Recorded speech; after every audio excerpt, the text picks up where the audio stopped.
시청자 여러분 안녕하십니까? 마켓 시그널 시작합니다. 이주혜입니다. 조민재입니다.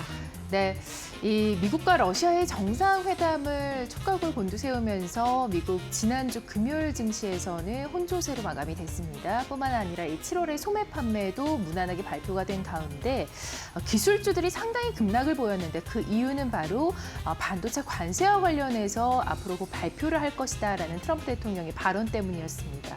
필라델피아 반도체 지수 2% 넘게 급락했습니다. 뿐만 아니라 이 소비 관련된 지표들도 엇갈린 시그널을 보냈는데요. 이 소매 판매는 괜찮았지만 소비자 심리 지수는 상당히 악화된 모습이 관측됐습니다. 지금 바로 지난 금요일 3대 지수 흐름 바로 체크해 보시죠.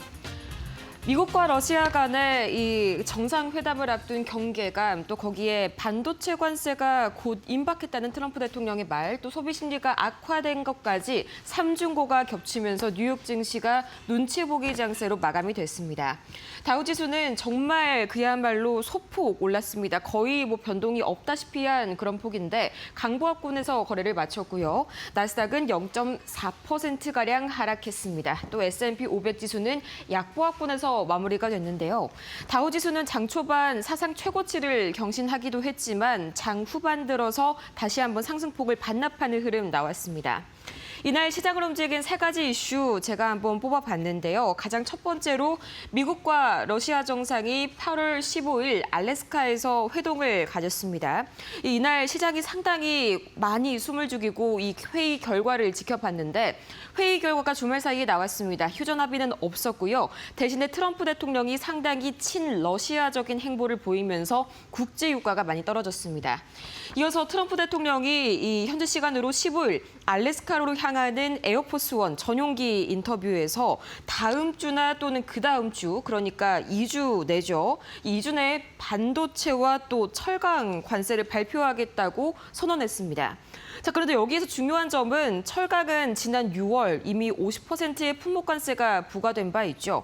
그렇기 때문에 이번 발언이 새로운 추가 관세를 의미하는지에 대해서는 아직까지 밝혀진 바가 없고요. 중요한 건 품목 관세가 매겨지지 않은 반도체인데 이 반도체가 이전에는 100% 수준을 시사를 했다면요. 최대 300%까지 높여잡을 수 있다라고 경계감을 높였습니다. 이 때문에 상당히 반도체 단 부진했습니다. 다만 제조시설을 미국으로 이전하는 기업들에게는 면제 가능성을 시사했고요. 여기에 대해서 구체적인 가이드라인은 아직까지는 없습니다. 또 마지막으로 이 소비 지표가 상당히 엇갈렸습니다. 7월 소매 판매, 그러니까 하드 데이터는 상당히 견조했는데요. 반대로 이 8월 소비자 심리 지수, 그러니까 소프트 데이터는 상당히 부진하게 나왔습니다. 시장은 이 부진한 쪽, 후자에 조금 더 무게를 실었습니다. 그럼 과연 지난 금요일 이 뉴욕 증시에서의 자금 흐름은 어떻게 흘러가는지 한눈에 보시죠. 업종별 차별화 정세가 딱 봐도 두드러집니다. 이날 헬스케어 그리고 통신 이외의 부동산을 제외하면 나머지 업종들은 거의 다 빨간불, 특히나 이 기술주 쪽에서 빨간불, 하락불이 많이 켜졌는데요. 가장 먼저 엔비디아가 0.86% 하락했습니다. 반도체 고율 관세를 트럼프 대통령이 곧 부과할 것이라고 이야기하자 반도체 전반이 압박을 받는 그런 모습들이 나왔고요. 반도체 장비주들 어플라이드 머티리얼즈 자세하게 보시면요. 14% 하락했고요. 램 리서치도 7% 하락했습니다. 이날 반도체 고율 관세 부과뿐만이 아니라 실적을 이 어플라이드 머티리얼즈가 발표했는데 중국 사업이 상당히 부진할 것이다 예고하면서 이런 공포감에 전반적으로 강한 급락이 나왔고요. 소프트웨어는 생각보다 좋았습니다. 이 최근 AI 산업의 구조상 가장 큰 수혜를 받을 것으로 떠오르고 있는 게 바로 소프트웨어죠. 이날도 역시나 목표 주가 상향, 또 이 지분 확대 소식들이 연달아서 전해지면서 거의 반도체 관련주에서는 유일하게 초록불을 켰고요.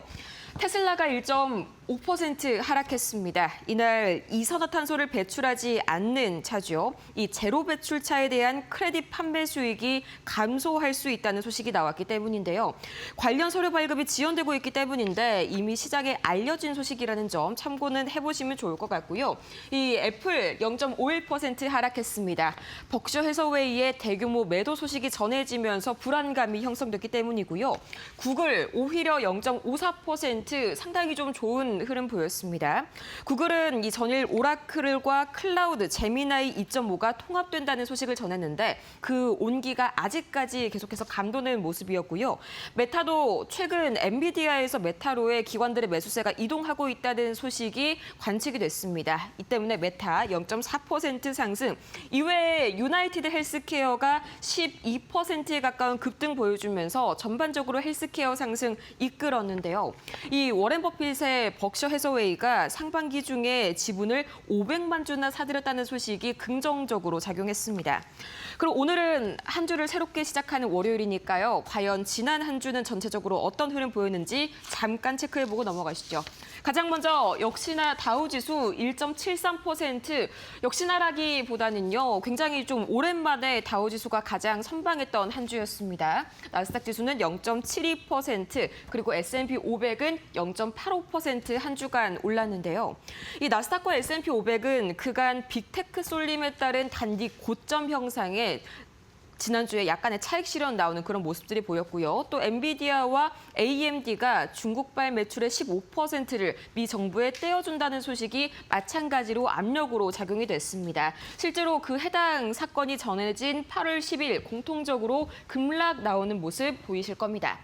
이어서 지난주 시장을 움직인 건 이 업종 흐름을 갈랐던 건 바로 금리 인하 기대감이었는데요. 이 9월 금리 인하 확률이 거의 90% 이상을 상회하면서 헬스케어와 그리고 이미 소비재 쪽에 상당한 이런 기관 매수세가 몰렸습니다. 또 통신 역시 알파벳의 주도화에 강세를 보였고요. 반대로 금리 인하 기대감 때문에 이 유틸리티와 소비자 방어주 쪽에서는 상당히 불안한 그런 흐름들이 나왔습니다.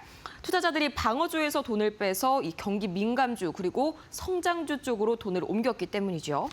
지금까지 뉴욕 증시 마감 상황 살펴봤습니다. 네, 그렇다면 지난 금요일장에서 특징적이었던 종목들은 어떤 것들이 있었을까요? 함께 살펴보도록 하겠습니다. 자, 먼저 주요 기술주를 보기 전에 지금 트럼프 대통령의 반도체 관세 300%의 경고가 나온 상황입니다. 자, 관련주들 대거 하락하는 모습이 나왔는데 이 트럼프 대통령이 블라디미르 푸틴 대통령을 만나러 가는 이 자리에서 이런 이야기를 했습니다. 다음 주나 다다음 주에 이 반도체와 관련된 관세를 발표할 것이다라는 이야기를 내놓으면서 그 관세율이 지금 최대 300%에 달할 수도 있다라고 이야기를 내놓았습니다. 진위 여부가 언론 통해서 발표가 된 것이기 때문에 아직까지는 확실하진 않습니다. 그러나 시장에서는 300%의 가능성을 현재 반영하고 있습니다. 이에 따라서 필라델피아 반도체 지수 2% 넘게 급락을 했고 엔비디아를 필두로 해서 AMD와 또 브로드컴 등 반도체 관련 종목들이 대거 하락하는 모습이 나타났는데 AMD와 브로드컴이 1% 넘는 하락세가 나타났습니다. 다음 종목들 살펴보도록 하겠습니다. 자, 주요 기술주 보시면은 테슬라가 1% 넘게 하락했습니다. 지금 캐나다 쪽의 판매량이 발표가 됐는데 67%가량 급감한 것으로 나타나고 있고요. 또 워낙에 오픈 AI와는 감정적으로 좋지 않은 기업입니다. 오픈 AI가 이 AI 쪽에서 성장을 하지 못하도록 하기 위해서 테슬라가 계속해서 공격을 하고 있다며 오픈 AI 쪽에서 제기한 소송이 이제 내년에 본 재판을 앞두고 있는 상황입니다. 이렇게 두 기업이 이렇게 갈등을 겪고 있는 상황 속에서 이 부분이 테슬라에게는 또 다른 악재로 작용할 수 있다라는 가능성이 제기가 되고 있습니다. 1% 넘는 하락세가 나타났고요. 메타는 0.40%의 오름세인데 6개월 만에 다시금 이 재편을 하는 소식이 나왔습니다. 이번 때 이 네 번째입니다. AI와 관련된 조직 개편이 또 한 번 예정이 되어 있다라는 소식 들려오고 있고요. 엔비디아 쪽에서 추가적으로 인재들을 유입하고 있다라는 소식까지 더불어서 0.40% 밀리는 가운데 대거 다른 종목들과 상반되게 0.40% 그나마 상승폭을 키워가는 모습을 보였습니다. 다음 종목들 살펴보도록 하겠습니다. 자, 이슈 있는 종목 보시겠는데요. 인텔이 지금 미국 내에서 반도체 생산을 확대하기 위해 미국 행정부가 정부의 투자를 인텔 쪽에 할 것을 논의하고 있는 것으로 파악이 되고 있습니다. 2% 거의 3% 가까운 오름세가 나타났습니다. 다음 이슈와 종목 살펴보도록 하겠습니다. 자, IB 투자 의견 나온 종목이 있는데요. 기업 인공지능 시장을 주도하고 있다라는 투자 리포트 나왔습니다. 지금 시가총액 1조 달러 클럽에 합류할 것이다라는 긍정적인 리포트가 제시가 됐고 목표가가 지금 300달러로까지 상향 리포트가 제시됐기 때문에 1% 넘는 오름세를 보였습니다. 다음 종목과 이슈 살펴보도록 하겠습니다. 자, 버크셔 해서웨이가 지금 주식을 신규로 매수한 종목들입니다. 먼저 미국의 최대 보험사 유나이티드 헬스 보시면은 11%의 급등이 나왔는데요. 그 이유는 바로 이 버크셔 해서웨이 워런 버핏이 16억 달러 규모의 신규 주식을 매수했다. 그러니까 지분을 보유하고 있다라는 소식이 들려오고 있습니다. 이 부분 호재로 작용하면서 크게 올랐고요. 더불어서 주택 건설 관련주들 역시 마찬가지로 버크셔 해서웨이에서 주식을 산 것으로 파악이 되고 있습니다. 워낙에 그동안 주택 건설주들 조정이 과도했다라는 이야기 들려오고 있고요. 앞으로는 그래도 시장의 전망이 개선될 분위기가 제시가 되고 있습니다. 닥터우턴이 1% 넘는 오름세에 레나도 역시 1% 넘게 올랐는데 트럼프 대통령이 이 주택 건설, 그러니까 주택을 매매할 때 내야 하는 양도소득세 폐지를 검토하겠다라고 밝혔고요. 이 부분이 이제 주택시장 활성화에 대한 기대감을 불러일으키고 있기도 합니다. 지금까지 특징주 살펴봤습니다. 지금 이 시각 뉴욕 증시 매크로 지표 상황 살펴보도록 하겠습니다. 가장 먼저 국제유가 보도록 하시죠. 국제유가가요, 62달러 선이 WTI가 무너졌습니다. 1.81% 전거래일 대비해서도 상당히 하락하는 그런 모습들이 나오고 있는데 이 알래스카 회담이 종료된 직후 주말 사이에 트럼프 대통령이 상당히 친러시아적인 행보를 보이면서 현재 62달러 선이 무너진 그런 모습이 나오고 있는 국제유가고요. 이어서 원달러 환율은 소폭 상승했습니다. 여전히 1,390원 선에서 등락 거듭하고 있는 원달러 환율. 이어서 비트코인 역시 11만 7천 달러 선에서 계속해서 움직임 이어가고 있는데요. 아무래도 안전자산에 대한 선호 심리가 다소간에 주 후반 들어서 약해졌습니다. 생산자 물가지수 PPI가 우리는 시장이 이제 금요일 잠시 쉬어갔었죠. 이 현지 시각으로 목요일이었습니다. 이때 발표가 났었는데 상당히 예상치를 상회하면서 물가에 대한 불안감이 다시 한번 올라온 것으로 풀이가 됩니다. 이어서 금은 국채금리 상승 여파로 소폭 하락하는 그런 모습들이 나왔고요. 국채금리 2년물과 10년물 모두 양쪽에서 상승하는 그런 흐름들이 나왔는데 좀 전에 말씀드린 이 생산자 물가지수 PPI가 예상치를 웃돌면서 인플레이션 우려가 다시 한번 솟아올랐습니다. 이 때문에 국채금리가 상승하는 모습들이 나타났고요. 이어서 주요 경제지표 흐름 보자면 이 소매 판매는 상당히 견조하게 나왔습니다. 0.5% 전월 비해서 오르게 되면서 예상치에 거의 부합하는 수준이 나왔고요. 또 이 수치상으로는 상당히 견조하게 나왔습니다. 그리고 전월치도 0.6%에서 0.9%로 상향 조정되는 흐름이 나타났는데 사실상 이 견조한 흐름, 시장은 마냥 견조하다고만 보진 않았습니다. 왜냐하면 이 전기차 세액 공제 그리고 관세 발효를 바로 앞두고 선구매 효과가 일시적으로 반영됐다는 그런 해석들이 주요했고요. 이 때문에 영향은 제한적이었습니다. 시장에 영향을 미친 건 바로 이 소비 심리 악화였는데 8월 미시간대 소비자 심리지수가요. 그러니까 소프트 데이터죠. 58.6이 나오면서 예상치를 상당히 밑돌았습니다. 4개월 만에 하락을 하기도 했었고요. 거기에다가 함께 나오는 지표죠. 이 8월 미시간대 기대 인플레이션 역시 상당히 부담스럽게 나왔습니다. 이 소비자들이 예측하는 물가 상승률이죠. 이 기대 인플레이션이 장기와 단기 모두에서 반등하는 흐름들이 나왔는데 세부 항목을 보자면 고용 관련해서도 상당히 좀 불안한 그런 흐름들이 나타났습니다. 1년 내에 실업률이 상승할 것이라고 내다보는 소비자들이 약 62%로 집계가 됐는데 이게 대공황 이후로 최대 수준입니다. 한마디로 지금까지 8월 들어서 미국의 소비자들은 앞으로 물가와 고용 모두 악화될 것으로 보고 있다라고 생각할 수가 있겠죠. 이어서 이 주말 동안 어떤 이슈들이 나왔는지 관련된 새로운 이슈들 체크해 보도록 하겠습니다. 우선 현재 시각 15일 열렸었던 알래스카 정상회담, 아직 종전이라든지 휴전에 대한 구체적인 이야기는 나오지 않았지만 사실상 트럼프 대통령이 현재 러시아의 손을 들어주고 있다는 평가가 나옵니다. 사실 회담 전까지만 해도 트럼프 대통령의 이런 주요한 목적이 바로 휴전이었는데 정상회담을 가진 이후로 푸틴 대통령의 요구에 따라 따라서 단순 휴전이 아닌 말 그대로 평화협정, 그러니까 종전으로 입장을 선회했기 때문인데요. 이 과정에서 우크라이나는 상당히 막대한 영토를 포기해야 하고요. 그간 예고해왔었던 대러시아 제재도 이날 발표가 되지 않았다는 점에서 현지 시간 18일 트럼프 대통령을 설득하기 위해서 젤렌스키 대통령 그리고 각국 유럽의 정상들이 함께 미국행에 동참했다는 소식 전해졌습니다. 또 이어서 같은 이야기가 두 번째 이어지고 있는데요. 이 트럼프 대통령이 현지 시각 18일 오후 백악관에서 젤렌스키 대통령과 함께 회동을 갖겠다고 이야기를 했습니다. 이게 만약에 순조롭게 진행이 된다면 오는 22일까지 푸틴 대통령까지 참여하는 3자 회담을 추진하겠다고 밝혔고요. 또 마지막으로 8월 25일로 예정이 됐었던 미국과 인도 간의 6차 무역 협상 역시 연기될 전망입니다. 여러모로 무역 관련해서 인도와 미국 난항을 겪고 있는 모습이네요. 이어서 이번 주에서 상당히 중요한 일정들 체크해 보도록 하겠습니다. 가장 먼저 8월 18일 현지 시각 기준으로 오후입니다. 이 트럼프 대통령과 젤렌스키 대통령 간의 정상회담이 있을 예정이고요. 또 이 와이오밍 블록체인 심포지엄 역시 현지 시각으로 18일부터 21일까지 개최가 됩니다. 중요한 점은 여기에서 이 보우먼 부의장과 월러 연준 이사 이렇게 여러 연준 관련 인사들의 발언이 대거 예정돼 있기 때문에 스테이블 코인 관련주들의 움직임 특히 주의해서 보셔야겠고요. 마찬가지로 8월 19일 그 발언이 이어져 있다는 점까지 체크해 보시기 바랍니다.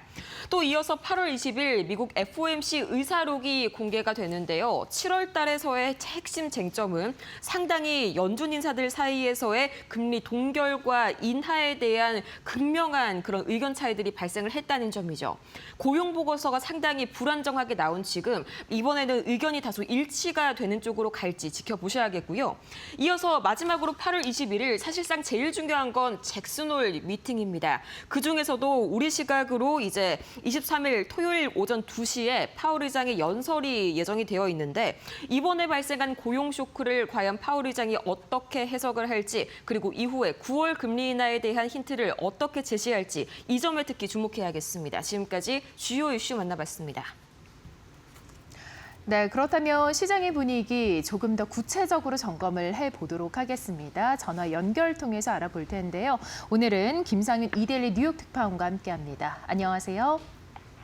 네, 김상윤 이데일리 뉴욕 특파원입니다. 네, 뉴욕 3대 지수 방향성이 특별히 있진 않았습니다. 보합권에서 혼조로 마감이 됐는데 이 바로 투자자들이 눈치 보기에 나섰기 때문입니다. 미국의 경기 인식이 엇갈리는 경제 지표가 발표가 됐는데 미국의 소비 상황 현재 어떻게 평가해야 할까요? 네, 미국의 소비는 GDP의 3분의 1을 차지하고 있죠. 소비가 꺾이면 경기가 둔화할 가능성이 크기 때문에 소비 지표는 매우 중요합니다. 지난주 금요일 미국의 소비 상황을 가늠할 수 있는 두 개의 지표가 나왔습니다. 먼저 소매 판매액입니다. 7월 소매 판매액은 전월보다 0.5% 늘었죠. 2월 수치는 당초 발표된 0.8%에서 0.9%로 상향 조정됐습니다. 두 달 연속 오름세를 이어간 것입니다. 구조적 소비 흐름을 볼 수 있는 자동차를 제외한 판매는 0.3% 증가했습니다. 이 같은 결과는 트럼프 대통령의 관세 정책 등으로 인한 불확실성 속에 상반기 주춤했던 소비가 하반기 들어 일부 회복세로 전환됐음을 시사합니다. 고용시장이 다소 둔화하고 있지만 관세 정책의 명확성이 높아지고 증시가 반등하면서 소비자들이 지갑을 일부 열고 있습니다. 반면 8월 들어서 미국의 소비자 심리는 4개월 만에 처음으로 약화된 것으로 나타났습니다. 미시간대가 발표한 8월 소비자 심리지수 예비치는 58.6으로 전월보다 하락했습니다. 여기에는 인플레에 대한 우려가 반영된 탓입니다. 소비자들은 향후 1년 물가 상승률을 연 4.9%로 예상해 지난달 소폭 낮아졌던 기대치가 다시 반등했습니다. 5년, 10년 장기 기대 인플레이션도 3.9%로 높아졌습니다. 여기에 실업에 대한 우려도 커지고 있습니다. 설문에 따르면 소비자의 62%가 1년 내 실업률 상승을 예상했으며 이는 전달보다도 크게 증가한 수치입니다. 미국의 소비자들이 관세와 물가 상승의 영향 그리고 냉각되는 고용시장 속에 일자리 유지 가능성에 우려를 느끼고 있는 것으로 볼 수 있습니다. 지난 7월까지 지표는 호조를 보이긴 했는데 앞으로 하반기에 악화될 가능성, 이 부분이 향후 증시를 짓누를 수 있는 부분입니다. 네, 지금 62%나 실업률 상승을 예상한다는 것을 보니 우려감이나 이러한 걱정은 여전히 있는 것 같습니다.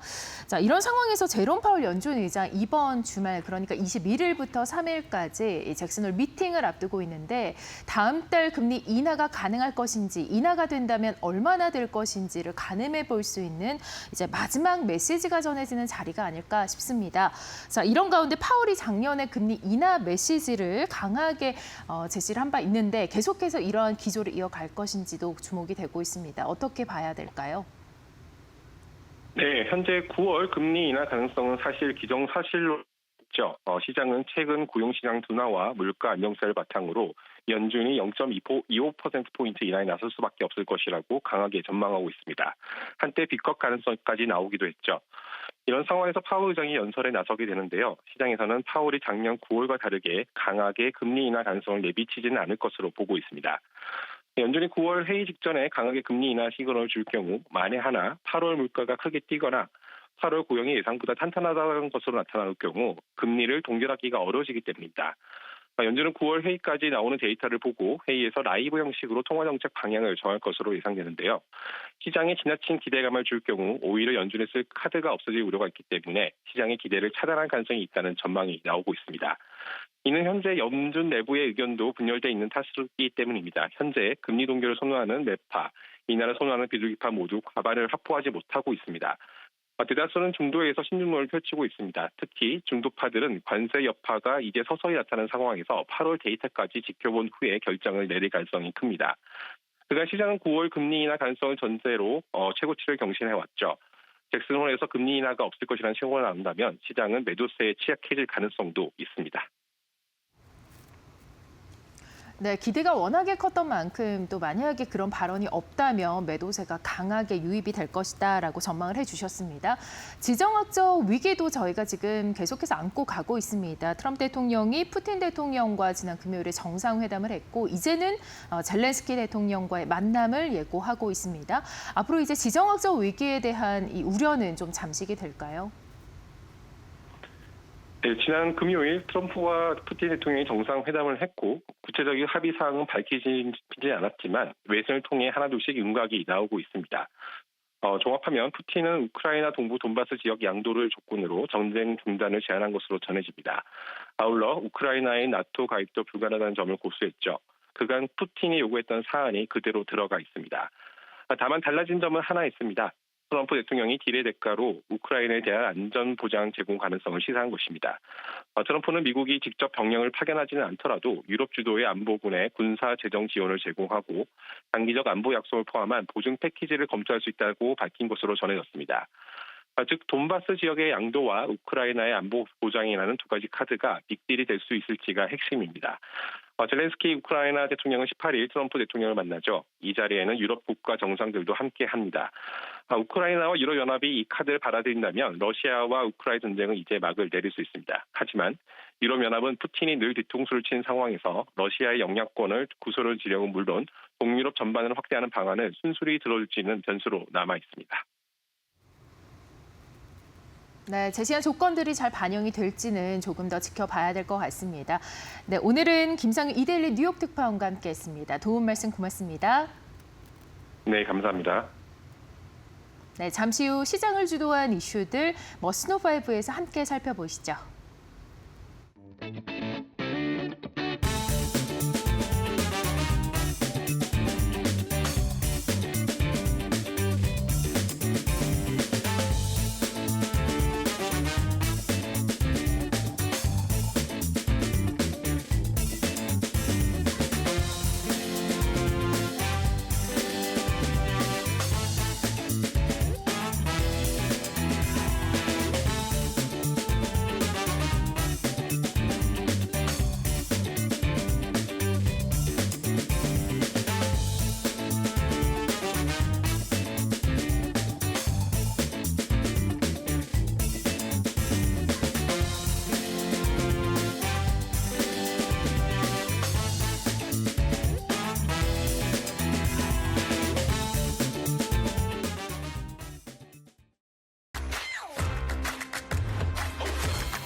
네, 머스터5 출발하겠습니다. 오늘도 주요 5개 이슈를 준비했습니다. 먼저 첫 번째 이슈부터 함께 살펴보시죠.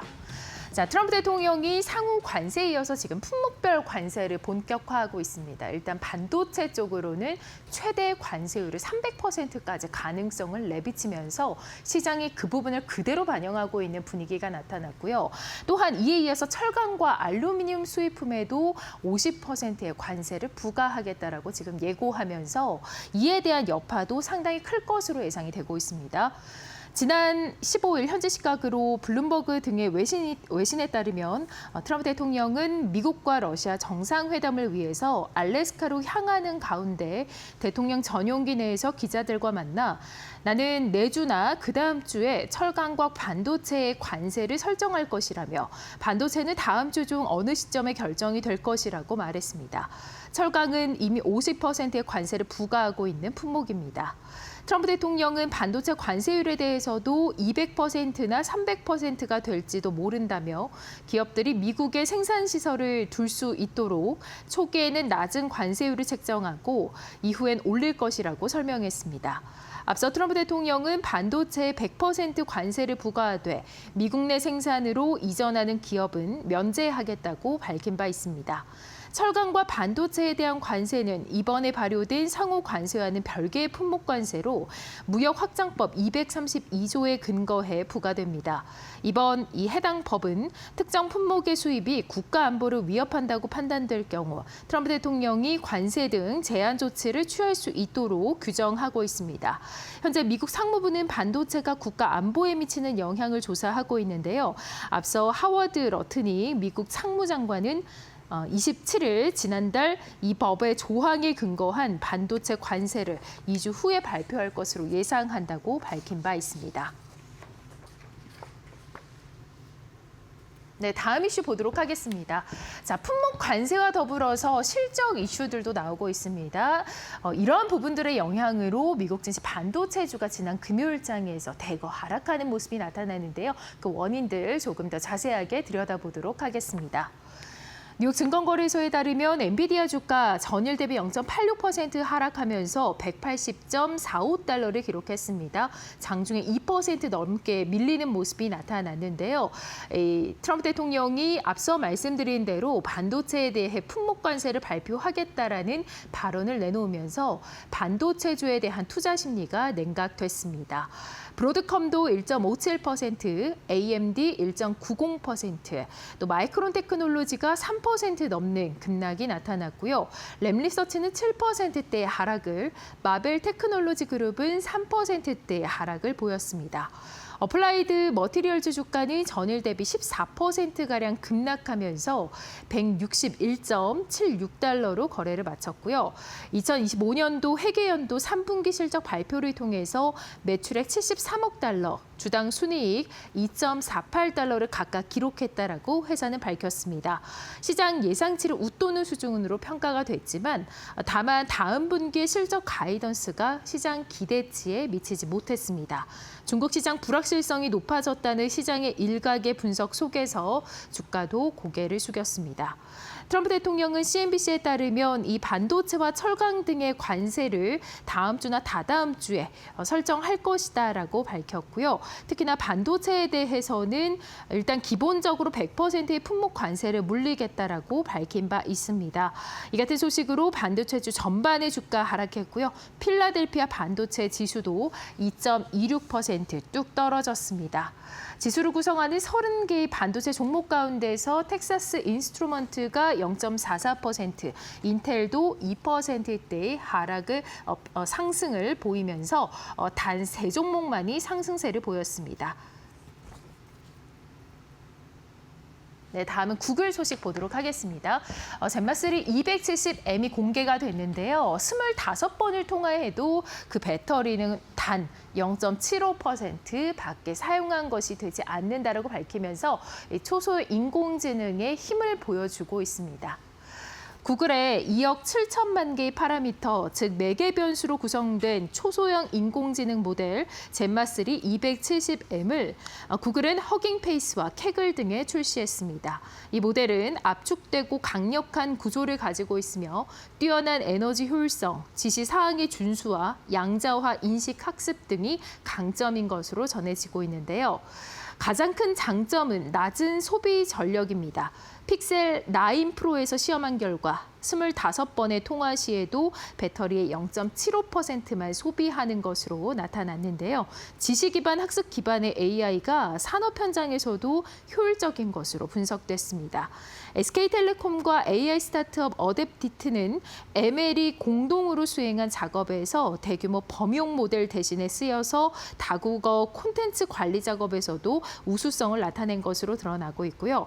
더불어서 구글은 다양한 도구도 함께 공개했습니다. 문서와 조정 방법들을 제시해 개발자들이 자신의 환경이나 요구사항에 맞춰서 모델을 최적화하도록 했습니다. 구글은 이 젠마3 270M을 고객만의 맞춤형 솔루션으로 최대한 쉽게 전환하도록 지원하고 있다며 다른 젠마3 모델과 같은 구조를 기반으로 구축돼 개발자들이 더 똑똑하고 효율적인 AI 시스템을 구축하도록 돕는다고 밝혔습니다. 네, 이어서 테슬라 소식 보겠습니다. 자, 테슬라가 지금 캐나다에서도 67%의 급감을 한 것으로 전해지고 있고요. 또 영국과 프랑스, 또 기타 유럽 국가에서도 상당히 판매량이 저조한데요. 지금 노르웨이 쪽에서는 예외적으로 판매가 호조를 띈 것으로 나타나고 있습니다. 머스크가 정치적인 행보를 보이면서 머스크란 사람 자체는 싫어도 그래도 실적이나 차는 계속해서 산다라는 게 노르웨이 이 투자자들, 그러니까 소비자들의 구매 전략인 것으로 나타났습니다. 현지 시각 17일 로이터 통신에 따르면 올해 상반기 테슬라 차량의 유럽 내 판매는 독일, 스웨덴, 덴마크, 네덜란드 등 주요 시장에서 절반 가까이 급감했지만 노르웨이에서는 오히려 전년 동기 대비 24% 늘었습니다. 인구 550만 명 규모의 노르웨이는 테슬라의 유럽 내 두 번째로 큰 시장이 됐는데요. 노르웨이 도로 연맹에 따르면 지난 5월 테슬라는 무이자 할부와 무료 급속 충전 혜택 등을 제공하면서 프로모션을 벌였고 그 결과 신규 등록이 213%나 급증했습니다. 그러나 같은 기간 인접국인 스웨덴과 덴마크에서는 테슬라 모델이 월간 베스트셀러 상위 10위 안에도 들지 못했습니다. 일부 노르웨이 소비자들은 머스크 CEO가 도널드 트럼프 대통령과 이 대선 승리에 자금을 댄 사실과 또 극우 정당 독일을 위한 대안에 대한 지지를 공개한 데 불편함을 드러냈는데요. 그러나 여전히 많은 소비자들이 차량 성능과 충전 인프라를 이유로 테슬라를 선택하고 있는 것으로 나타났습니다. 테슬라는 지난 2013년 플래그십 모델인 모델 S를 북미외 지역 최초로 노르웨이에 출시를 했고 유럽 최초로 슈퍼차저 네트워크도 이곳에 설치했습니다. 노르웨이 전기차협회 크리스티나 붓 사무총장은 테슬라가 노르웨이를 만들었다기보다 노르웨이가 테슬라를 만든 것이라고 설명하기도 했습니다. 머스크에 대한 비판 여론은 일부 테슬라 오너들의 사이에서는 나오고 있습니다. 지난 2014년부터 모델 S를 소유해온 오드 바케는 머스크는 한때 내가 존경했던 인물이었지만 지금은 아니다라고 말하기도 했습니다. 다만 그는 중고차는 회사의 이익이 돌아가지 않기 때문에 구매할 의향이 있다라고 덧붙이기도 했습니다. 여론조사기관 노르스타가 2월에 발표한 조사에 따르면 노르웨이의 테슬라 차주 중 40%는 머스크의 정치 활동이 브랜드 이미지에 해를 끼친다고 응답했지만 과반수는 향후에도 테슬라를 다시 구매할 의향이 있다고 답했습니다. 네, 다음은 애플 소식 보도록 하겠습니다. 자, 삼성 폴더블 폰 흥행에 미국 시장에서도 애플이 삼성에 추격을 당한 것으로 전해지고 있습니다. 삼성에 뒤처지는 지금 애플의 모습을 조금 더 자세하게 들여다보도록 하겠습니다. 삼성전자가 신제품 폴더블 스마트폰 출시와 함께 미국 시장에서 애플을 추격하고 있는 가운데 애플도 내년 중 첫 폴더블 폰 출시를 준비하면서 대응에 나설 전망이라고 CNBC는 보도했습니다. CNBC가 인용한 시장 조사업체 캐널리스 자료에 따르면 지난 2분기 삼성전자 스마트폰의 미국 시장 점유율은 수출량 확대에 힘입어서 31%를 기록했고요. 1년 전에 23% 대비 상승했습니다. 반면 애플은 미국 시장 점유율을 봤을 때 56%에서 49%로 1년 전 대비 하락한 것이 나타났는데요. 삼성전자의 스마트폰 약진은 도널드 트럼프 미국 행정부의 관세 정책 영향을 상당 부분 받았지만 경쟁사인 애플에 비해서 다양한 가격대에서 다양한 폼팩터의 제품군을 제공하는 역량을 반영하고 있다고 CNBC는 평가했습니다. 삼성전자가 대화면 스마트폰을 내놓으면서 소비자의 요구 변화에 기민하게 대응을 했지만 결국 애플은 2014년 가을 화면 크기를 키운 아이폰 6로 시장 변화에 대응을 해야 했는데요. 한 발 늦은 대응을 보였습니다. 한편 지난 10년 동안 미국에서 고가의 폴더블 스마트폰 시장에서 점점 자리를 잡아간 애플은 2014년 아이폰 6 출시 때와 비슷한 대응 전략을 취할 가능성이 높은 상황이라고 CNBC는 평가했습니다. 최근 출시된 삼성의 갤럭시 Z 폴드 7의 경우에는 내구성을 유지하면서도 두께와 무게가 혁신적으로 줄었다라는 평가를 받고 있고요. 전문가들은 애플이 다음 달 출시 예정인 더 얇아진 아이폰을 시작으로 내년 중 폴더블 폰을 출시해서 삼성의 추격을 따돌리려 할 것으로 예상하고 있습니다. JP모건은 지난달 말 삼성전자의 폴더블 폰 발표 후 낸 보고서에서 이 아이폰 17의 업그레이드가 다소 제한적일 것으로 예상되는 가운데 투자자들의 관심은 이미 2026년 가을 신제품 출시로 옮겨간 상황이라며 애플은 내년 9월 아이폰 18 시리즈로 18 시리즈 중 하나로 삼성 갤럭시 Z 폴드 시리즈와 유사한 폴더블 아이폰을 처음으로 선보일 것으로 예상된다고 분석했습니다. 또한 CNBC에 지켜보면서 기술이 성숙해지는 것을 확인하고 기술 도입에 큰 걸림돌이 없다는 것을 파악한 다음에 앞으로 나아가는 게 애플의 방식이라고 전했습니다. 네, 지금까지 머스노5 살펴봤습니다.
안녕하세요. 메디토크 신일섭입니다. 오늘의 첫 번째 주제는 알래스카 모스크바, 그 다음은 어디입니다.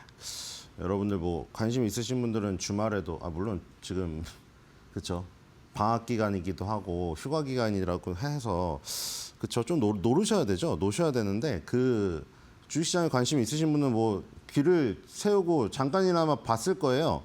근데 지금 어떻게 생각하셨나요? 지금 좀 맹탕이거든요, 사실. 그냥 제가 느끼기에는 그 공군 에어쇼 장면 하나랑 그렇죠? 그 B2 폭격기가 나는 장면 그거 보여준 거 하나랑 그 다음에 이제 언론에서 인터뷰 영상 이제 옛날 거 안 써도 되는 거 그거밖에 의의가 없어 보이거든요, 저는. 그러니까 맨날 지금 푸틴하고 지금 트럼프 저기 방송 자료 나오는 거 보면 6년 전에 회담했던 거 그거 갖다 계속 쓰고 있거든요. 왜냐면 6년 동안 만난 적이 없기 때문에. 바이든 정권이기도 했었고. 근데 이번에 이제 만났으니까 그거 가지고 또 자료 계속 쓸 거 아니에요, 또. 그렇죠. 푸틴하고 뭐 지금 트럼프가 다시 모스크바에서 만난다고 하는데 그 기약이 있는 것도 아니고 만약에 기약 없이 계속 흘러가 버리면 이제 그 자료가 또 계속 쓰일 겁니다. 그 자료 조금 최신 업데이트, 방송 자료 최신 업데이트 앤 공군 에어쇼. 그거 말고는 아무것도 없지 않는가. 그렇죠?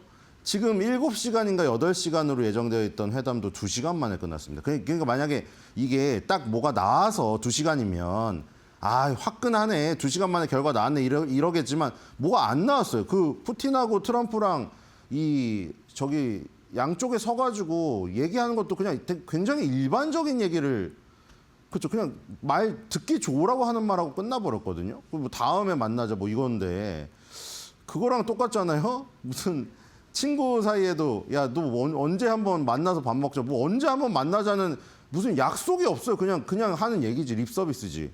약간 그런 느낌입니다. 그러니까 이제 주식시장의 어떤 저기는 넘어갔죠. 이게 만약에 여기서 뭐 사실 이게 어렵죠. 사실 이게 한마디로 나오기 어려운 상황이긴 한데 만약에 뭐 종전이라던가 뭐 휴전이라던가 아니면 뭐 러시아가 양보 뭐 이런 단어가 등장했으면은 미국 주식시장 폭등했겠죠. 폭등의 재료가 됐겠죠. 지금 주말 지나고 나서 그렇죠?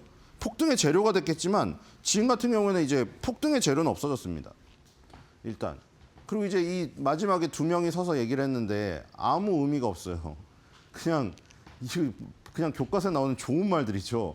저는 이러한 유산이 가장 어려운 상황 속에서도 새로운 단계에서 상호 이익이 되고 평등한 관계를 상호 평등 지겹습니다. 이거 그냥 모든 정상들이 상호 평등은 그냥 입에 달고 살죠. 그냥 근데 상호 평등하지 않으니까 문제인 거고. 그 트럼프도 이제 생산적인 회의를 했다. 뭐 맨날 생산적인 회의를 했는데 생산성이 있으면은 뭔가 결과가 나와야 될 거 아닙니까? 그리고 이제 뭐 다시 뵙기를 바란다는데 이거는 정말 헤어질 때 그럼 다시 뵙기를 바란다고 하지 우리 다시 만나지 맙시다. 그건 거의 없습니다. 근데 곧 다시 뵙기를 바랍니다. 했더니 이제 푸틴이 이제 모스크바 얘기를 하는 거죠. 근데 이것도 사실 아니 미국 땅 알래스카에 초대를 했으니까 러시아 땅에 한번 와라. 근데 그중에 수도 얘기를 하는 건 너무 당연한 얘기고 그냥 그거잖아요. 우리 집에 놀러 왔으니까 초대해 줬으니까 다음에는 우리 집에 놀러 와라. 뭐 그건데 그렇죠? 아무 의미가 없어요. 그 다음에 이제 트럼프가 이제 계속 해결이 안 되면 나는 열을 약간 받을 것이다 했더니 푸틴이 살짝 웃는 장면이 있었는데 뭐 저게 웃는 게 그냥 그 푸틴은 좋겠죠 지금. 젤린스키도 뺐고 트럼프가 사실 이거 인정해 준 거잖아요 지금. 그러니까 계속해서 트럼프가 굴복했다는 얘기가 나오는데 그 공군 에어쇼 할 때는 조금 밑에 좋은 댓글이 있었어요. 오금 지리겠네. 근데 뭐 푸틴이 오금 지리는 건 아닌 것 같고요. 그냥 위에서 그냥 멋있게 하나 보여줬어요. 그냥 멋있게 보여줬는데 그걸로 뭐 타격이 없습니다 일단. 그리고 이제 중요한 거죠. 지금 뭐 B2 폭격기로 이란처럼 타격할 게 아니잖아요. 그러니까 그냥 뭐 러시아 너네가 뭐 아무리 군사력이 뭐 좋아도 야 우리가 이 정도다 그걸 보여준 거고 그걸로 뭐 러시아 땅을 때리거나 하진 않겠죠. 그럼 지금 제재는 이거밖에 없는데 이거 얘기가 나오기를 이제 강성론자들은 바랬던 거 아니에요? 지금? 분명히 트럼프가 러시아산 석유를 수입하는 나라들, 중국, 인도, 브라질 이런 나라들에게 간접 관세를 매겨서 러시아도 막고 러시아에게 협력하는 세력도 막겠다고 했는데 그게 안 나왔잖아요. 그러니까 그것도 안 나왔지 무슨 그렇다고 협상도 된 게 아니지. 그러니까 지금 보면 러시아로부터 석유와 가스를 계속 수입하는 유럽. 유럽도 그러니까 이게 뭐냐면 루비오 국무장관이 나와서 인터뷰를 하는데 모든 언론사에 거의 다 나왔거든요. 지금 검색해 보시면은 무슨 웬만한 데 다 나왔어요 지금. 폭스, 블룸버그, CNBC 싹 다 깔려 있거든요 지금. 이 루비오 국무장관이. 왜냐하면 물어봤겠죠. 거기에 배석을 같이 했기 때문에. 근데 이제 이 얘기는 안 나왔습니다. 그 러시아에서 석유와 가스를 수입하는 게 브라질, 인도, 중국만이 아니라는 거예요. 근데 이거 러시아의 논리거든요. 그 유럽 얘기 드렸잖아요. 러시아한테 파이프라인으로 편하게 그 천연가스 받고 있다가 갑자기 미국이 제재를 하는 바람에 러시아산 석유가스를 못 쓰니까 다시 이제 미국산 석유가스나 중동산을 써야 되니까 이 비용이 많이 들잖아요. 운송 비용부터 시작해서. 그러니까 그 얘기를 하는 겁니다. 아니 그럼 유럽도 그럼 제재를 해야 되는데 그렇잖아요. 그 논리라면은 러시아산 석유를 수입하고 있는 유럽에 또 제재를 해야 돼 지금.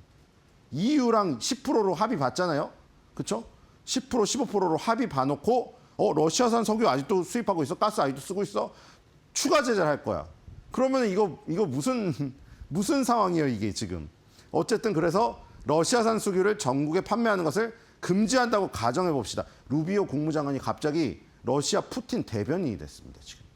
그래서 중국에 판매하는 것을 금지하면은 이게 굉장히 문제가 된다. 이런 얘기를 했다는 거예요. 지금 중국하고 인도에 대한 관세에 대해서 100% 이상 지금 관세를 부과하는 게 상원 법안에 올라가 있습니다. 근데 지금 트럼프가 모든 법안에 대해서 상원에서 통과해라 막 압박을 했잖아요. 근데 이거는 압박을 가하지 않고 있어요. 그렇죠? 이것 때문에 자꾸 타코라고 부르는 사람들이 계속 지적을 하는 게 이겁니다. 아니 다른 거는 우방에 대한 관세나 이런 것들은 강력하게 지지를 하면서 왜 러시아를 제재하는 이 법안에 대해서는 이렇게 민기적 되고 있느냐 이거죠. 그래서 이제 그 의미하는 것 바에 대한 우려를 그들에게서 들었다 이겁니다. 그 뭐냐면 그들에게 들었더니 그렇네 하고 러시아산 석유 수입하는 국가에 대해서 제재하면 안 되겠네 이렇게 돼버린 거예요 지금. 근데 그리고 이제 앵커가 질문을 하니까 아니 그러면은 도대체 누구 편이냐고. 물론 폭스TV가 친트럼프 성향입니다. 그런데도 이제 의문이 있으니까 그런데 우리가 우크라이나에 무기 지원하고 있다. 우크라이나에 무기와 지원을 제공하고 있는 것은 우리다. 미국이다.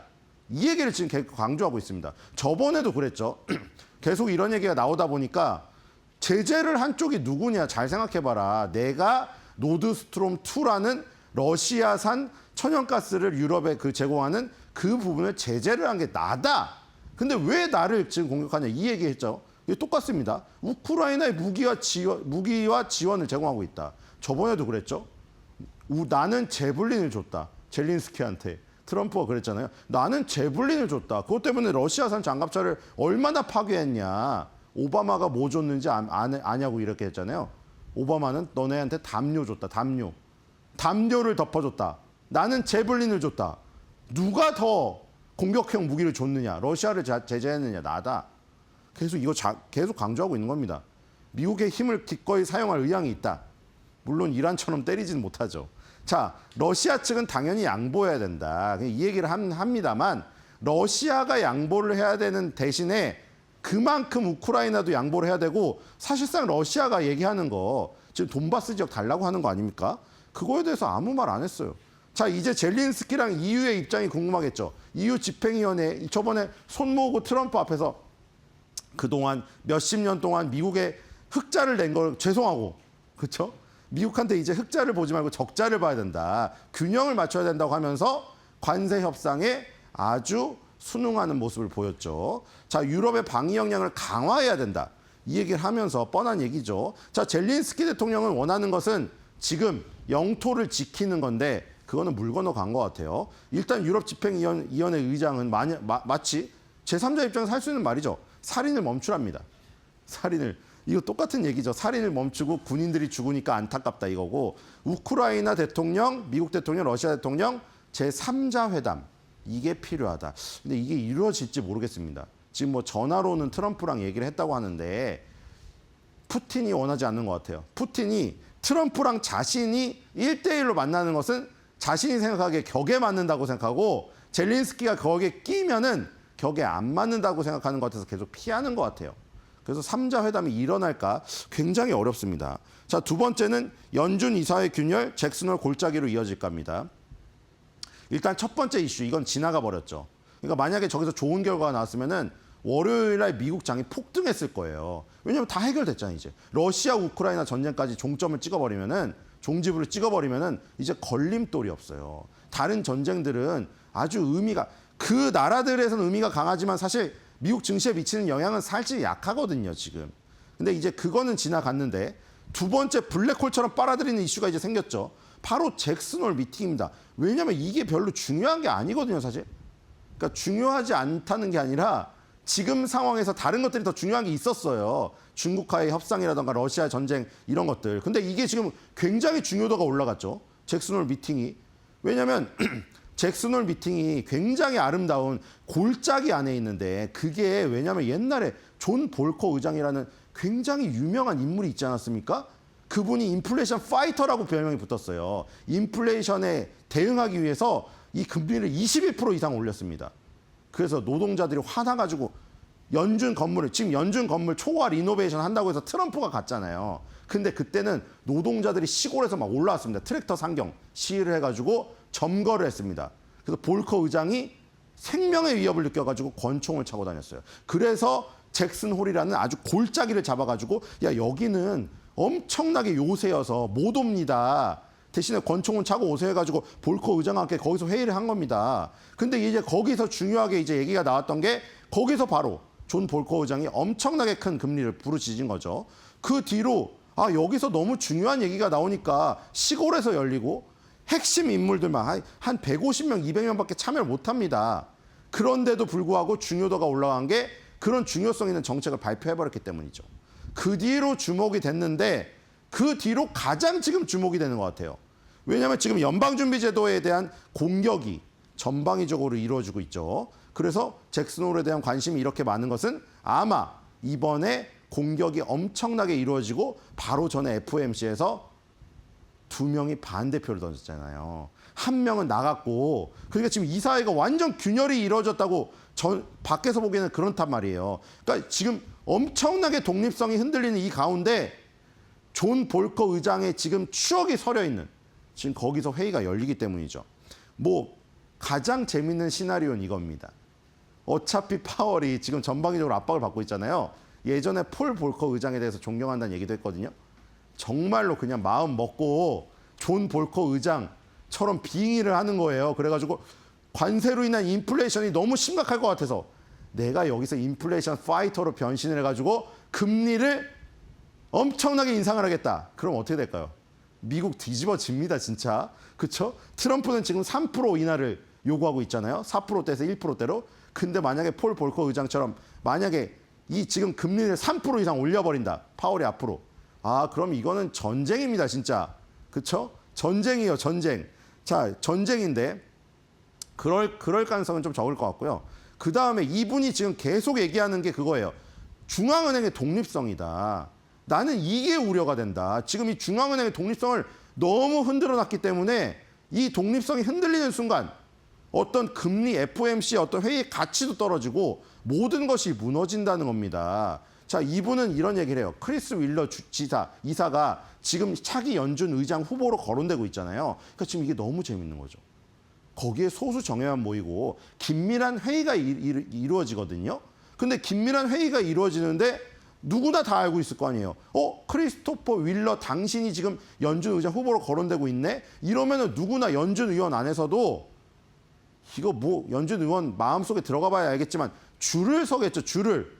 그리고 지금 파월 연준 의장의 발언, 그 다음에 파월 의장이 실제로 얼마나 많은 단결을 이룰 것인가. 이게 지금 관건입니다. 왜냐하면 반대표 2표가 나왔고 1명이 나갔고 그 자리가 트럼프가 임명한 사람이 앉기 때문에 지금 굉장히 지금 심각한 상황이죠. 마이런이 지금 등장을 할 것이고 그 다음에 알래스카를 다녀와서 이제 가장 이 큰 부분이죠. 여기서 이제 메리 데일리가 나옵니다. 샌프란시스코 연준 총재죠. 왜 얘기가 나오냐면 바로 전 인터뷰에서 무슨 말했죠? 기억하시나요? 메리 데일리가 연 2회 이상, 지금 앞으로 남은 6개월도 안 남았잖아요. 연 2회 이상 금리 인하가 필요할지도 모르다고 인터뷰를 했습니다. 그래서 이분도 비둘기파로 돌아서서 그러면 여기서 지금 얘기가 나올 거 아니에요? 그럼 이제 이 얘기가 긴밀하게 협상이 되면은 더 안 좋다는 얘기예요. 이 사람은. 오히려 더 안 좋다. 왜냐하면 이분이 얘기하죠. 잭슨 홀에서 조심해야 될 점이 바로 그 점이다. 왜냐하면 긴밀하게 얘기하면 얘기할수록 그럼 메리 데일리 총재라던가 미셸 보우만, 크리스토퍼 윌러, 그리고 새로 임명하는 마이린 이런 사람들의 얘기가 만약에 여기서 잭슨 홀에서 긴밀하게 얘기가 돼서 다음 회의 때 금리 인하가 일어난 거면은 잭슨 홀 미팅 때 저렇게 서로 얘기를 했네, 긴밀하게. 근데 그게 왜 얘기를 했을까? 트럼프한테 굴복했네. 그 얘기 나올까 봐. 트럼프의 압력에 굴복했다고 사람들이 떠들까 봐 오히려 잭슨 홀 미팅 때는 이사회 멤버들끼리 서로 멀리해야 된다는 얘기예요. 괜히 모여가지고 하면 얘기가 새 나간다. 왜냐하면 조금이 굉장히 압축된 인원들끼리 해도 결국 다 낱말이건 반말이건 새가 쥐가 다 듣습니다. 그래서 이제 데일리가 취미가 용접공이라는 얘기하면서 농담을 하는데 어쨌든 데일리 얘기가 계속 나오고요. 그다음 BLS 얘기가 나오죠. 자, 이것 때문이에요, 지금. 자, 노동시장 흔들린 거 그거 가지고 어떤 얘기 하냐면은 트럼프가 지금 노숙자 다 군대 해가지고 워싱턴에서 싹 다 밀어내고 있잖아요, 지금. 워싱턴에서 쥐잡듯이 밀어내고 있고 이게 전국적으로 퍼지길 바란답니다. 주방위군을 투입해서. 그렇죠? 그다음에 인공지능의 도입이에요. 그러니까 지금 이게 너무나 많은 변화가 있어요, 지금. 인공지능이 도입돼가지고 지금 아시다시피 인공지능이 젠슨왕 입장이라던가 마크 저커버거는 오히려 이게 일자리를 더 늘린다 이러고 있지만 사실 지금 일상적인 상황에서 인공지능의 위협에 굉장히 두려움을 느끼고 있단 말이에요. 실제로 그 부분 때문에 일자리도 많이 날아가고 있고요. 예를 들어서 지금 컴퓨터 공학과가 난리가 났다는 거 아닙니까? 컴퓨터 공학과에서 열심히 코딩을 배웠더니 챗GPT가 코딩을 해버린다는 거 아니에요, 지금. 그러니까 이런 일자리를 뺏어버리고 그다음에 이민자 다 퇴출시키고 노숙자 몰아내고 그러니까 일할 사람이 없어진 거예요. 그래서 일자리가 날아간 부분이 분명히 있을 텐데 그러면 이제 앞으로 이런 상황이 더 가속화될 텐데 노동시장을 측정하는 방식을 어떻게 바꿀 것인가가 관건이라는 거죠. 트럼프가 지금 물론 자신의 마음에 너무 안 들어서 잘라버렸지만 트럼프가 자르고 트럼프가 원하는 사람이 들어오더라도 예를 들어서 인공지능의 습격과 이민의 어떤 불법적인 이민자의 어떤 이 추방 이런 것이 가속화되면은 아무리 숫자를 조작하려고 해도 전체적인 캐파가 너무 줄어드는 것을 막을 수가 없지 않겠습니까? 인공지능이 모든 것을 점령한다면 그렇기 때문에 측정하는 방식을 바꿔야 된다는 것이죠. 그러니까 지금 특단의 대책으로 새로 임명되시는 분이 그런 얘기까지 했잖아요. 이제 월별로 발표를 아예 하지 말자 우리 노동통역 발표를 그냥 분기별로 하자 이래 버렸잖아요. 그럼 사실 주식시장 참여자들도 그렇고 뭘 보고 합니까 지금. 우리 미국 시장 지표 굉장히 중요하게 참조하지 않습니까? 그리고 그 지표에 대한 분석도 열심히 듣고 그 중에 가장 중요한 게 사실 저거라고 할 수 있겠죠. 월별로 발표되는 이 노영부의 고용노동부에서 발표되는 우리나라로 따지면 노동통계부에서 발표되는 저 자료들. 근데 저게 분기별로 연 4회밖에 안 나오면은 너무 자료가 없어요. 근데 얼마나 지금 측정하기 어렵기 때문에 그 얘기를 한 것입니다. 그리고 그렇게 안 되는 것을 캐롤라인 레빗 트럼프가 원하고 있다고 했어요. 그러면 측정 방식을 바꿔야죠. 그거에 대한 얘기가 지금 계속 있을 것입니다. 그리고 이분은 끝까지 이제 독립성의 지적을 합니다. 계속 이게 민감한 반응을 보이면은 독립성이 흔들리면은 굉장히 어려운 상황이 처할 수 있다. 자, 그리고 마지막에 이 얘기가 중요합니다. 바로 1935년입니다. 재무부가 상점을 운영했던 이게 무슨 얘기냐면 스콧 베센트 재무장관이 지금 트럼프가 이제 하지 말라고 했지만 계속해서 연준 의장으로 거론이 됐었잖아요. 1935년 이전에는 실제로 재무부 장관이 연준 의장을 겸직했습니다. 지금 제2의 경제대통령이라고 불리고 파월한테 다 주목하고 벤 버냉키, 폴 볼커 다 주목하는 인사죠. 옛날에는 그냥 요즘에 초호화 리노베이션이요. 재무부 옆에 조그맣게 이 상점처럼 딸려 있었던 FIB였습니다. 그때 1935년부터 루즈벨트가 여기 독립성을 보장하면서 엄청나게 독립성이 확대된 거죠. 그 이후에 최고의 일기입니다. 지금 독립성이 완전히 흔들리고 있어요. 자, 그래서 지금 사파를 만들었는데 이게 잭슨 홀의 골짜기입니다. 잭슨 홀이란 게 우리가 홀 미팅이라고 하니까 무슨 이런 빌리는 홀인지 알 수도 있는데 잭슨 홀이라는 골짜기입니다. 이런 골짜기 천연의 요새에 휴양도 하면서 어떤 이제 금리나 이런 경제에 대한 얘기를 하려고 마련한 자리인데 이게 스포트라이트가 너무 비치는 겁니다. 지금 트럼프의 동상이고요. 여기는 이제 푸틴이라던가 뭐 젤린스키를 형상화한 이 은유법으로 나타낸 것입니다. 근데 이 알래스카가 써져 있는 비행기가 추락한 것으로 보이죠. 왜냐하면 우리가 기대했던 알래스카 회담에서 아무것도 나오지 않았어요. 그래서 그 알래스카 비행기가 추락을 한 게 잭슨홀 골짜기입니다. 이제 이쪽에서 뭔가 터지지 않으면은 아무것도 없습니다. 그래서 지금 트럼프도 고민을 하고 있는 이런 모습을 그려봤고요. 자, 아까 전에 이 지금 브리핑을 하는 인터뷰를 하는 이 연사 중에서 그 얘기를 했죠. 이번에 굉장히 조심해야 된다. 연준 의원들끼리 너무 긴밀하게 만나면 안 된다. 하지만 서로 긴밀하게 만날 겁니다. 뭐냐? 서로의 짝을 찾으려고. 비둘기파냐, 매파냐, 트럼프냐, 아니냐. 이것 가지고. 그래서 잭슨홀에서 이상한 게임이 펼쳐질 것 같다는 생각이 듭니다. 오늘의 한 줄 매드평입니다. 잭슨홀에서 펼쳐지는 짝짓기 게임. 잭슨 홀짝.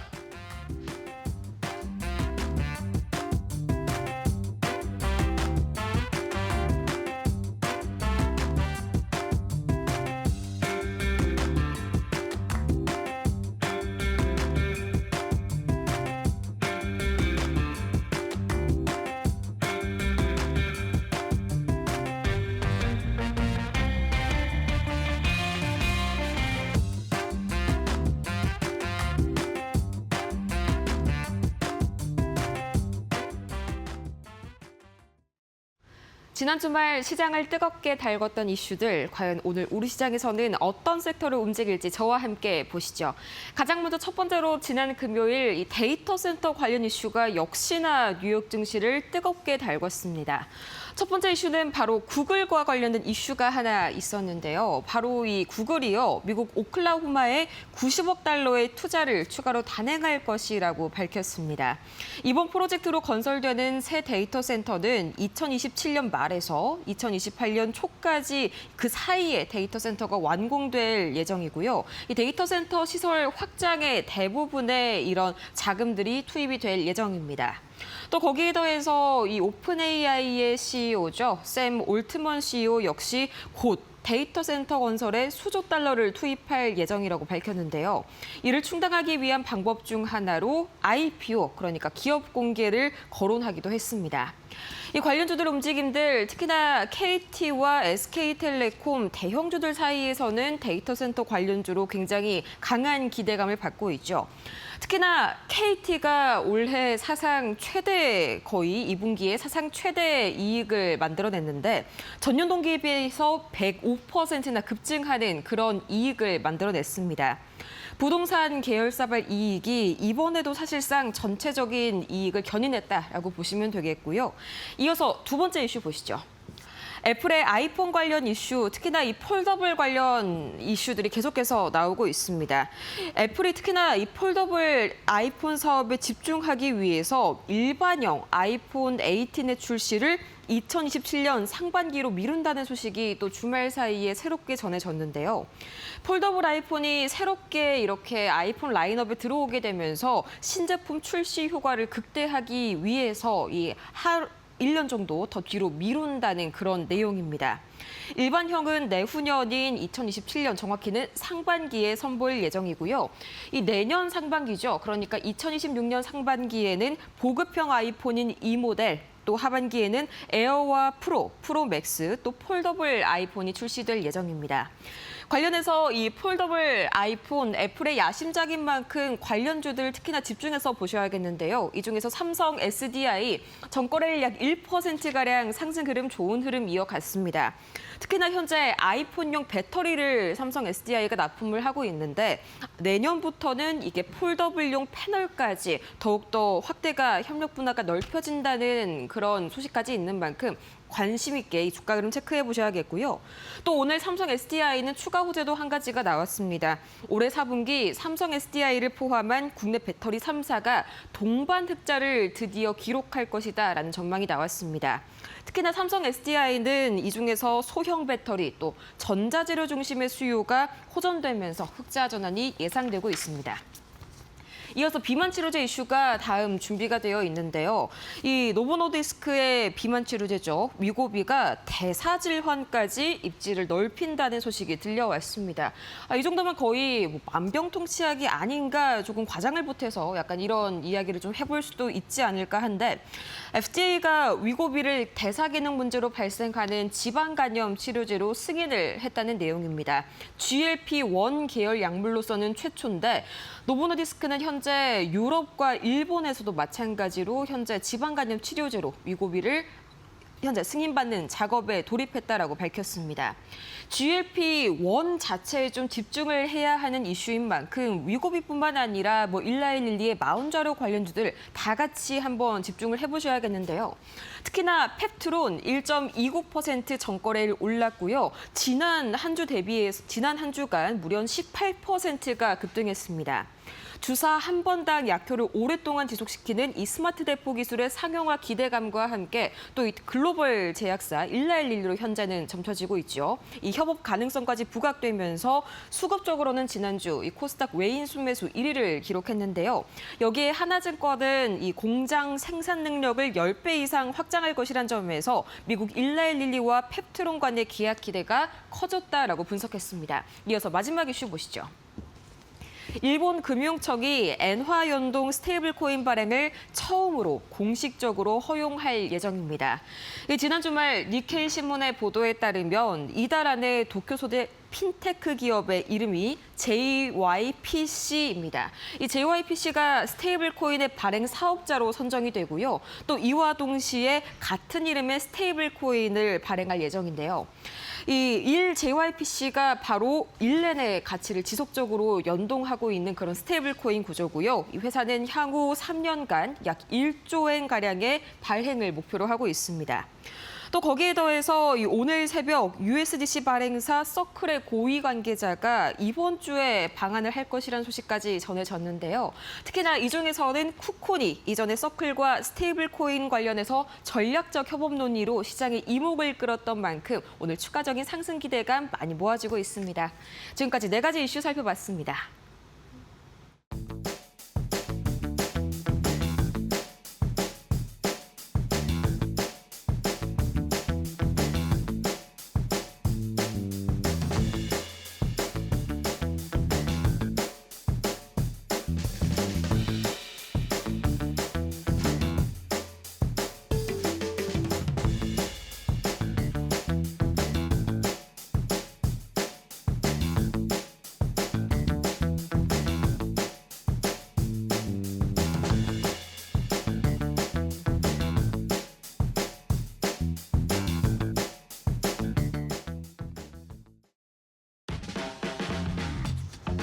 네, 여러분 주말 편하게 잘 쉬셨습니까?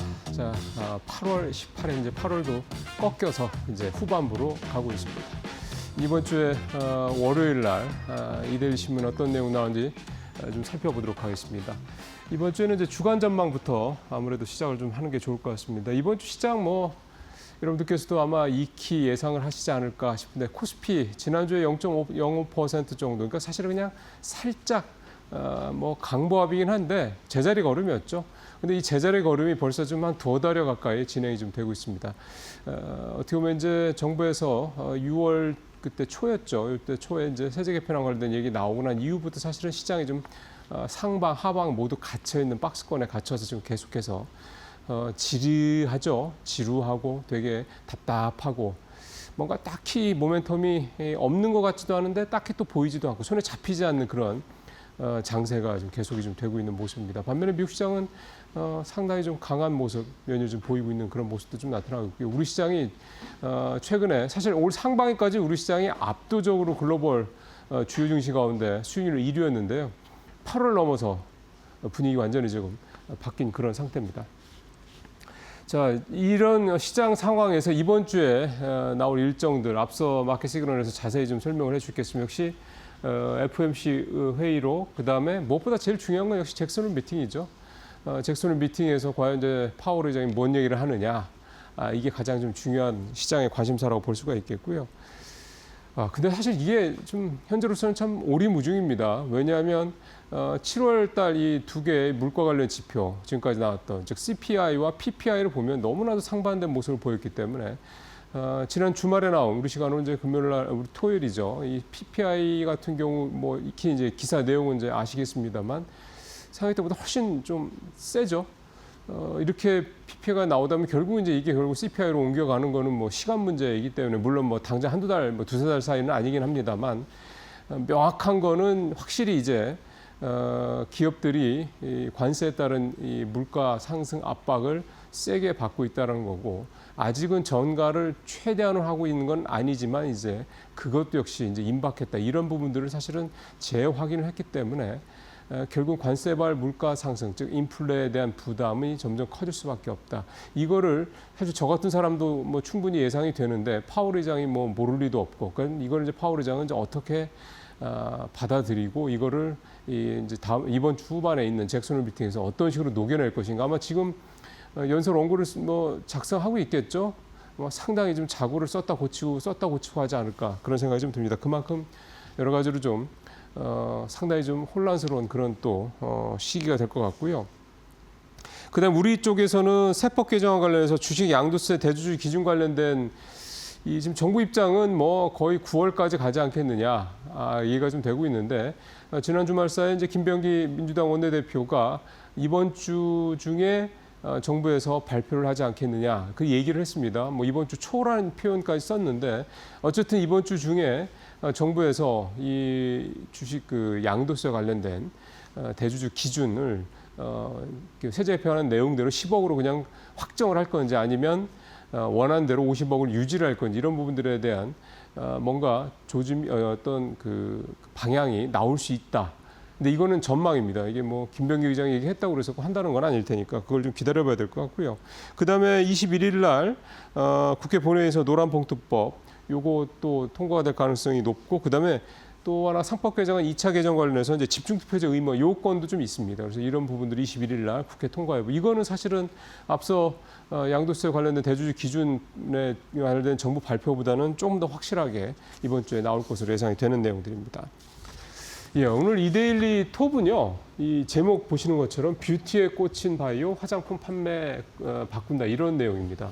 그러니까 기획 기사인데 내용이 재미가 있습니다. 최근에 2분기 실적 발표 이후에 APR을 제외하고 화장품주들이 대부분 실적이 좋았든 나빴든 주가가 크게 떨어지는 그런 모습들을 보였습니다. 여러 가지 얘기들을 합니다. 뭐 특히 이제 그 미국 수출이 조금 둔화된 영향이 크다. 이런 얘기도 좀 있고요. 그런 분석도 있고요. 또 하나는 이제 조금 그 성장성이 조금 이제 약간 좀 둔화된 게 아니냐 이런 우려도 좀 나오고 있고요. 근데 이 이 뷰티에 꽂힌 바이오 요게 이제 보면 더마 코스메틱이라는 말이 나옵니다. 이게 무슨 말이냐면 피부과를 이제 더마톨로지 이렇게 얘기를 하지 않습니까? 이게 피부고 그다음에 코스메틱은 잘 아시는 화장품이죠. 그래서 더마 코스메틱이라는 거는 피부 화장품 이런 의미가 되는데 약간 더 과학적인 이런 부분의 기능성 약간 치료적인 성격이 좀 더 강한 그런 화장품이라고 보면 되는 겁니다. 이게 이제 기능성이 훨씬 더 강화돼 있고 가격도 조금 더 세고 그러다 보니까 국내 이제 제약 바이오 회사들은 물론이고 화장품 회사들까지 굉장히 관심이 많고요. 특히 세계의 탑 화장품 회사인 로레알이 이 더마 코스메틱 굉장히 관심이 많은 걸로 알려지고 있죠. 표 한번 보시죠. 이 더마 코스메틱 시장이요. 2017년에는 불과 5천억 정도밖에 안 된 시장입니다. 근데 그게 올해는 추정이긴 합니다만 5천억 원이 좀 될 것으로 예상이 좀 되고 있고요. 2022년에 벌써 4조 5천억을 넘었으니까 불과 한 3년 사이에 또 한 1조 원 이상 시장이 좀 커질 것으로 예상이 좀 되고 있습니다. 그러니까 이 더마 코스메틱 시장이 일테면 동국제약이라는 회사가 일단 현재로서는 가장 대표주고 이게 동국제약 얘기만 하면 뭐 별거 아닌가라는 생각이 들 수도 있죠. 왜냐하면 동국제약이 뭐 제약회사로서도 뭐 대형 제약회사는 또 아니고 하니까. 근데 여기에 파마 리서치라든가 휴젤이라든가 이런 국내 굴지의 뭐 피부 미용 관련된 회사들, 화장품 회사들이 대거 지금 달려들어서 연매출 파마 리서치 같은 경우는 1,000억이 좀 넘은 상태입니다. 그러니까 이쪽을 굉장히 중요하게 생각하고 시장을 지금 키우고 있다 이런 얘기가 좀 되는 거죠. 그러니까 동국제약이 지금 뭐 대표주긴 한데 이런 기존의 뭐 피부 미용이든 화장품이든 바이오 쪽 이쪽에서 어느 정도 규모도 있고 돈을 벌고 있는 회사들이 이 더마 코스메틱 쪽에 관심이 많기 때문에 투자를 많이 하고 있습니다. 이쪽 시장이 계속 커질 수밖에 없다 이런 얘기가 되는 거고요. 이게 또 다른 나라 화장품 회사들과 우리나라 화장품 회사들 화장품과의 좀 차별적인 포인트를 줄 수 있는 또 그런 분야이기 때문에 상당히 좀 주목이 되고 있습니다. 좀 사실 제목에서는 약간 이제 이게 차세대, 그러니까 넥스트가 현재 이쪽에 시장 화장품 시장은 그 다음에 넥스트가 되지 않겠냐 이런 얘기들 좀 하고 있는데요. 그럴 가능성도 충분히 좀 볼 수가 있겠고요. 단순한 화장품을 넘어서 기능성을 강화하고 이게 또 약간 의학적 이런 부분들 느낌이 좀 강하다 보니까 신뢰성을 좀 높이는 그런 강점이 있고 그다음에 기존 화장품 대에서 차별적인 부분이 있는 데다가 가격을 높게 받을 수 있기 때문에 생산회사 입장에서 봤을 때 개발사 입장에서 봤을 때는 수익성을 올릴 수 있는 또 좋은 그런 계기도 되고요. 그다음에 신약이나 이런 쪽은 사실은 언제 어떻게 될지 모르죠. 또 화장품은 너무 또 다양하고요. 그런 반면에 이거는 비교적 안정적인 캐시플로우를 만들 수 있다는 점에서 이런 제약회사나 바이오 회사들 이런 회사들이 일단 빨리 돈을 벌 수 있는 회사가 돈을 벌 수 있는 좋은 어떤 그런 사업 부문이다 이런 평가도 나오고 있어서요. 더마 이 코스메틱 쪽은 여러분들께서 지금 당장 뭐 대단히 뭐 시장이 뭐 몇십 조 이렇게까지 커진다라고 확정할 수는 없지만 계속해서 이 피부에 대한 관심이 지금 전 세계적으로 K-뷰티 때문에 확장이 되고 있기 때문에 관심을 갖고 한번 지켜보실 만한 장기적으로 그런 분야라고 생각이 돼서 오늘 이들이 탑 기사도 합니다만 가져와 봤습니다. 자, 그다음에 이제 좀 더 하나 살펴볼 게 식품 쪽입니다. 식품도 화장품과 참 비슷했습니다. 대장주 하나 빼고는 다 실적이 뭐 고만고만하거나 좀 부진했습니다. 이 삼양식품 같은 경우 그런데 표 한번 준비한 걸 먼저 보시죠. 이 표를 보시면 어떤지 금방 아실 수 있는데 올해 2분기에 영업이익이 증가를 한 회사들은 딱 세 군데 회사, 큰 회사들 중에 세 군데 정도밖에 안 보입니다. 삼양식품, 참 삼양식품은 대단하죠. 34%. 그다음에 풀무원이 16%가 넘게 늘었고 롯데칠성은 양 뭐 3.5% 그냥 제자리 걸음보다는 조금 나은 정도, 그냥 체면치레 정도 한 거죠. 근데 그 뒤를 쭉 한번 보십시오. 오리온, 대상, 농심, CJ제들당, 오뚜기, 빙그레, 롯데웰푸드, SPC 이 3명까지 여러분들께서 잘 아시는 대부분의 식료품 회사들이 엄청나게 실적이 별로 좋지 않습니다. 물론 SPC 삼직 같은 경우는 이번에 산업재해 또 발생을 해서 대통령이 직접 방문하기도 할 정도고, 이 중대재해 문제 때문에 공장 문을 꽤 오랫동안 닫았습니다. 그 여파가 굉장히 크죠. 엄청나게 물건을 만들어내는, 사람이 뭐 죽어나 할 정도로 물건이 만들어 바쁜 회사였으니까요. 근데 이렇게 되다 보니까 저렇게 실적이 확 줄었고요. 대부분은 어쨌든 올 2분기 실적이 부진했다 이렇게 좀 볼 수가 있겠습니다. 내수가 그렇게 썩 좋지 않았던 부분도 있고, 왜냐하면 이번에 풀리게 된 소비 쿠폰도 사실 풀리기 시작한 게 얼마 안 되지 않습니까? 그러니까 2분기에 이 내수 민생회복 소비 쿠폰의 혜택을 보기는 좀 어려웠으니까요. 그런 부분도 있고, 전체적으로 내수가 뭐 썩 좋지 않았던 부분도 있고, 무엇보다는 역시 이 식료품 업계의 가장 큰 모멘텀이 수출인데, 수출이 좀 썩 그렇게 좋지를 않았던 겁니다, 전체적으로. 그러니까 이게 전반적으로 뭐 내수도 시원찮은 데다가 수출까지 좋지를 않으니 실적이 좋을 수가 없는 거죠. 이게 사실은 그동안 지난 2, 3년, 3, 4년 동안 이 식료품 업계들이 좀 계속해서 이게 있었던 그런 이제 어려운 상황인데요. 이제 민생회복 쿠폰이 이제 8월부터 좀 풀리면서 좀 분위기 좋아지고 있다는 얘기들은 계속 나오고 있습니다만, 이게 사실은 아시는 것처럼 이게 단기간에 이제 풀렸다가 빠져나가는, 그러니까 계속해서 이런 돈이 뭐 시장에 좀 뿌려지는 게 아니기 때문에요. 그래서 이제 이게 정말 마중물이 될지 여부는 사실 좀 쉽게 좀 장담할 수는 없다, 이런 지적들이 나오고 있습니다. 그만큼 하반기에도, 그러니까 3분기, 4분기에도 굉장히 좀 긍정적으로 보기는 좀 어렵다, 이런 얘기가 좀 될 것 같고요. 어쨌든 결국은 이제는 확실하게 해외 수출 쪽에서 모멘텀을 만들어낼 회사가 아니면 이 식료품주에서 뭔가 기대를 갖기에는 좀 쉽지 않은 그런 시장 상황이다. 어떻게 보면 굉장히 좀 심플하게 정리가 된다고 볼 수가 있겠습니다. 자, 펀드워치 또 짧게 좀 살펴보죠. 지난주는 반도체주들이 뭐 압도적으로 좋았습니다. 표 한번 보시죠. 예, 1위 반도체 레버리지, 2위도 그렇고요. 또 레버리지, 3위가 이제 타이거 200, IT 레버리지. 이것도 사실 반도체라고 보시면 됩니다. 4위, 5위 다. 레버리지 상품들이 확실히 좀 수익률이 두 자릿수 이상 훌쩍 뛰어넘는 모습들을 좀 보이고 있고요.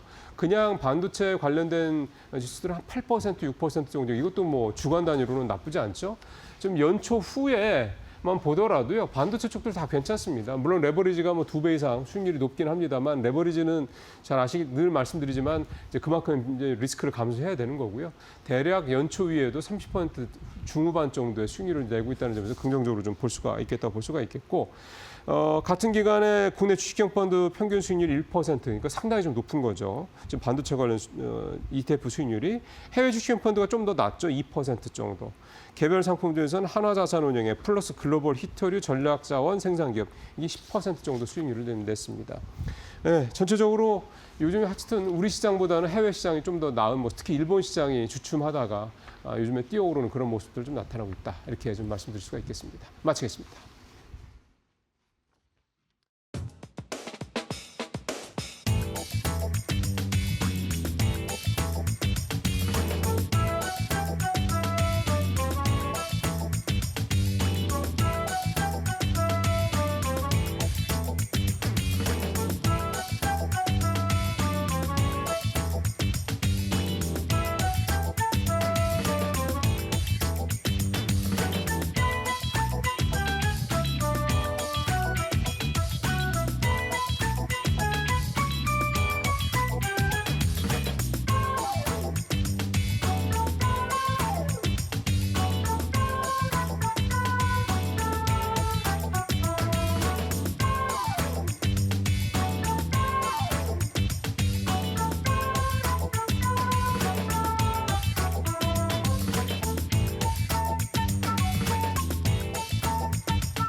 네, 시장 이슈를 보다 깊이 있는 분석으로 들어보는 시간입니다. 마켓 비하인드.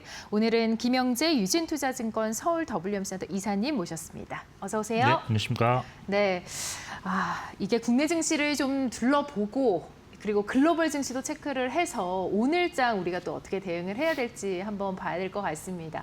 자, 지난주 마지막 장에서 코스피 코스닥 강보합에서 마감이 됐는데요. 지난주 전반적인 점검 좀 부탁드리겠습니다. 네, 지난주는 사실 뭐 소폭 반등이 나온 그런 시장 흐름이었는데 코스피는 0.5% 상승하고 코스닥은 0.7% 상승했는데 글로벌하게는 일본 니케이 지수가 3.7%나 상승하는 등 국내 증시는 좀 글로벌 최하위권이었다 볼 수 있고 특히 코스피 같은 경우는 4거래일 연속으로 시초가 대비 종가가 좀 하락하는 마감하는 음봉을 기록하면서 전강 후약 장세가 지속되었다고 할 수 있겠습니다. 뭐 주요 지표 살펴 보시면 원달러 환율이라든지 국제 유가는 주간 단위로 조금 하락했고요. 미국 10년물 국채 금리는 상승하는 등 혼조세를 보였는데 전반적으로 증시와 비슷하게 변동성은 크지 않은 모습을 보였습니다. 지난주 주요 이슈 살펴보면 7월 미국 소비자 물가 지수가 예상에 부합하면서 금리 인하 확률을 높였는데 그 이후에 발표된 생산자 물가 지수가 예상을 크게 초과하는 그런 모습이 나타나면서 금리 인하 확률은 다시 90%대 초반으로 회귀하는 모습이 나타나는데 그럼에도 불구하고 지수는 좀 상승세를 유지했다라는 면이 있습니다. 국내적으로 본다면 양도세를 내야 되는 대주주 기준이 아직까지 확정되지 않았고 있기 때문에 이것이 이제 시장 방향성을 좀 변화시키는 요인으로 작용하면서 좀 관망세를 유도했다라고 볼 수 있겠습니다. 수급적으로 외국인 코스피 한 주간 7,100억 원 그리고 코스닥에서는 980억 순매수가 나타났는데 순매수 업종으로 보시면 철강, 금속, 전기전자, 건설, 금융, 증권, 보험 업종이 있었습니다. 양시장 외국인 순매수 상위 종목에는 6천억 원을 순매수한 SK 하이닉스가 있었고요. 1,300억 순매수한 카카오가 2등, 그리고 790억 순매수한 LIG 넥스원이 3등을 기록했습니다. 반대로 순매도 상위 종목에는 2,100억 원 순매도한 삼성전자, 1,900억 순매도한 네이버, 1,500억 순매도한 하나오션이었습니다. 전반적으로 지난 한 주 동안 동일한 업종 내에서도 외국인 수급 방향성이 좀 다른 모습이 많이 발견됐는데요. 예를 들어 반도체에서는 SK 하이닉스 매수, 삼성전자 매도, 인터넷 업종에서는 카카오는 매수, 네이버는 매도, 그리고 조선업에서도 현대중공업은 매수했는데 하나오션은 매도로 개별 종목에 대한 어떤 재료가 좀 더 부각되는 시장이 펼쳐졌다라고 정리해 드릴 수 있겠습니다. 네. 외국인들이 철강, 금속도 전기전자 그리고 건설 쪽을 굉장히 많이 샀네요. 네, 그런가 하면은 우리가 이제 글로벌 증시 가운데서도 지난주 글로벌 증시나 지난주 국내 증시에 영향을 받았던 부분이 바로 그 소재가 CPI가 아니었나 싶습니다. CPI 발표되면서 금리 인하 확률 100%까지 갔지 않습니까? 네. 물론 이제 PPI 발표되면서 이 부분이 좀 잠재워지기는 했는데 아직까지도 이제 미국 연준 올해 3번의 인하 가능성이 있을까요? 결론적으로 말씀드리면 일단 9월 FOMC에서의 금리 인하는 거의 확정적이다라고 볼 수 있는데 근데 이제 새롭게 발표되는 경제 지표에 따라서 올해의 금리 인하 횟수는 좀 변할 수도 있다라고 보고 있습니다. 일단 기준금리가 인하할 수밖에 없는 상황은 7월에 고용 지표가 매우 안 좋게 나타났기 때문이었는데 시장 예상치를 하회한 건 물론 지난 5월, 6월 수치도 대폭 하락 조정되면서 시장은 이제 금리 인하를 확실시 했다라고 볼 수 있습니다. 그리고 이어 발표된 7월 CPI에서도 시장 예상치에 부합하는 모습을 보였기 때문에 그때는 이제 9월 B컷 확률도 이제 5%대로 올라가는 그런 모습을 보였는데, 네. 근데 이제 지난 금요일에 발표된 7월 생산자 물가 지수인 PPI가 시장 예상치였던 전월 대비 0.2% 상승을보다 훨씬 높은 0.9% 상승으로 나타나면서 2022년 6월 이후 최대 상승폭을 기록했는데요. 생산자 물가 지수는 보통 소비자 물가 지수에 많게는 6개월 정도 선행한다 그런 얘기가 있는데 결국은 향후에 소비자 물가 지수도 큰 폭으로 상향 조정될 수 있음을 암시했다라고 볼 수 있습니다. 이에 이제 9월에서의 어떤 B컷 확률은 이제 전혀 이제 사라졌는데요. 그렇지만 25pp 인하 확률은 여전히 90%대 초반대로 앞으로 남은 FOMC에서 세 차례 금리 인하 확률은 아직은 좀 가능성이 좀 있다고 볼 수 있겠습니다. 그렇지만 더 중요한 것은 이제 9월 FOMC 이전에 발표될 경제 지표가 과연 어떻게 나올 것인지가 중요한데 특히 만일 8월 고용이 7월처럼 정말 크게 안 좋은 결과를 나타난다면 9월에 금리는 사실 좀 더 높아질 하락 확률이 좀 높아지지 않을까라고 보고 있습니다.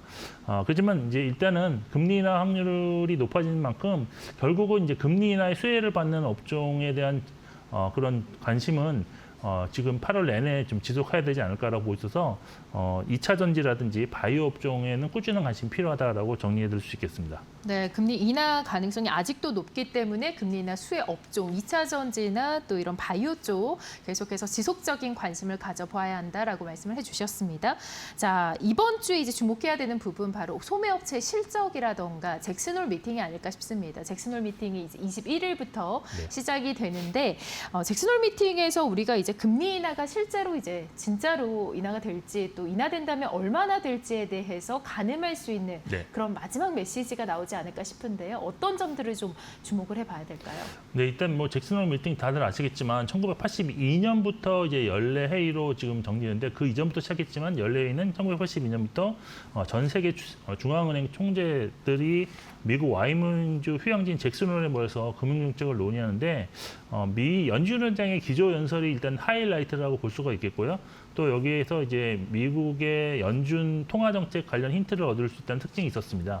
예를 들어서 잭슨홀 미팅 통해서 과거 2010년에 버냉키 의장이 2차 양적 완화라는 거대한 유동성 공급 정책을 발표했었고요.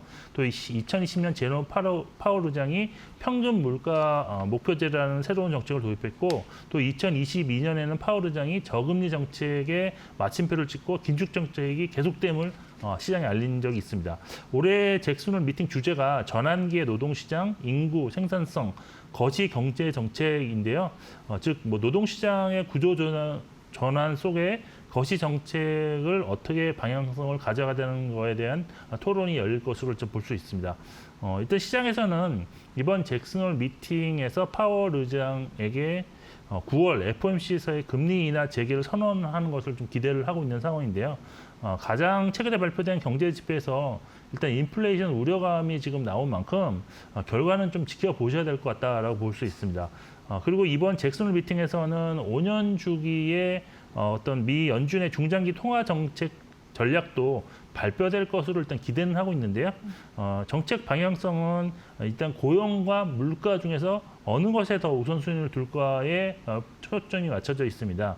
지난 2022년에는 물가보다는 좀 고용에 무게를 두는 전략을 말을 했는데 올해 같은 경우는 물가 안정에 좀 우선시하는 정책이 이런 쪽으로 방향을 많이 선회할 경우에는 시장이 예상하는 급격한 금리 인하보다는 좀 완만한 금리 인하가 나올 가능성이 좀 있기 때문에 이에 금리 인하 기대감이 조금은 감소할 수 있어서 시장에는 아마 좀 부정적인 영향을 주지 않을까라고 기대를 하고 있는 상황입니다. 네, 시장 기대보다는 좀 못 미치지 않을까라는 예상을 내주셨습니다. 파월 기조연설에 좀 힌트를 얻을 수 있을지 봐야 될 것 같습니다. 자, 우리 국내외 증시를 좌우하는 소재 중에서 바로 지정학적 위기가 계속해서 팽배하고 있는 상황인데 트럼프 대통령이 이제 푸틴 대통령과 만난 부분이 이제 언론 통해서 전해졌잖아요. 이제는 이제 젤렌스키 대통령과의 회담을 앞두고 있는 상황인데 어떤 점들을 좀 포인트를 두고 봐야 될까요?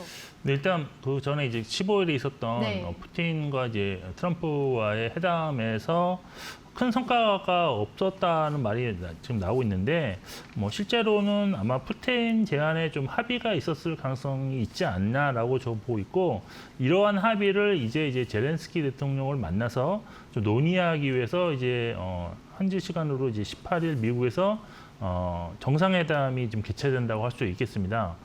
트럼프는 푸틴과의 회담 직후에 젤렌스키 대통령이 휴전 합의를 수용해야만 하는 중요성을 강조를 했는데요.